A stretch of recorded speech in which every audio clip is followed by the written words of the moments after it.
Good morning, Modim L'Simcha, Shavua Tov.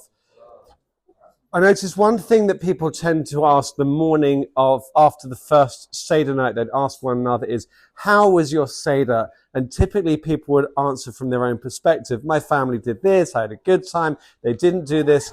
But then it occurred to me, why don't we shift the focus from rather what we get from the seder to how we were able to contribute. So we don't ask what the seder can do for us, we ask what you can do for your seder. There are two, sorry? It was it's MJF now.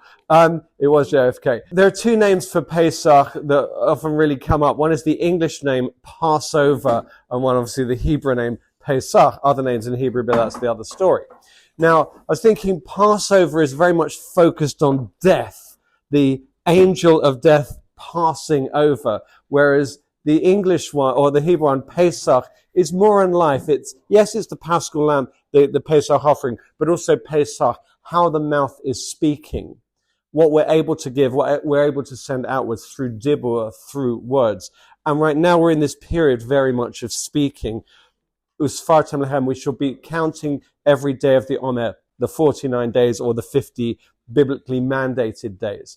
Now, the word sfar means number, but it's the early kabbalistic work, the Sefer Yetzirah, which isn't usually shared within a sort of yeshiva shtibel setting, which says quite profoundly, HaKadosh Baruch Hu uborei et olamo, that God created the world, bishlosha sfarim, with three sefers, three books, b'sefer v'sfar v'sipor, with text, with a sefer, with a book, with a number sfar, and with sipur, with communications. So there are basically many, many different words within this, and there is a holiness and there is a sense of creating with it. Again, we can think about our words. For some reason, what came to mind was a story of Sir Moses Montefiore, and it was one that Rabbi Sachs wrote about many years ago, about the year 2000, where Moses Montefiore, exceptionally wealthy man, was asked by someone who was asked, what are you worth? And so he opens up his book,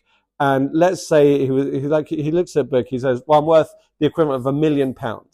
And the person says, that's ridiculous. You're worth far, far more. He says, no, the £1 million, this is what I've given to people over the last year, my tzedakah, my charitable number. Our worth is measured not by what you have, but how much you give. So that was how he used his words to measure his worth. And right now we're using words focused on how much we give this particular week. Within the HaOmer, it's the week of Chesed, which is loving kindness or giving. And so each day we're asking a different aspect of giving. Chesed, Sheba Chesed is how much pure giving. Gevura, Sheba Chesed is when we can hold back or balance out our giving. Today, day 3 of the HaOmer is Sefirat, Sheba Chesed, how much we're balancing our giving. Tomorrow will be Netzach, Sheba Chesed, how much we're sort of driving forward, ambitiously giving. The next day is Hod, Sheba Chesed, how much we're allowing with the giving or being humble with it. Then the next day is Yeshod Sheba Chesed, how much is it grounded? Finally, Malchut Sheba Chesed, how much are we mastering our giving? But I'd suggest there's actually another word within Sefer, Sipur, Sphira, which is the English word sapphire, which is sort of shining out like a diamond. And so we can actually think the more we're able to shine out, channel the light, ultimately we can increase our worth and help others enjoy their worth. Shavua Tov.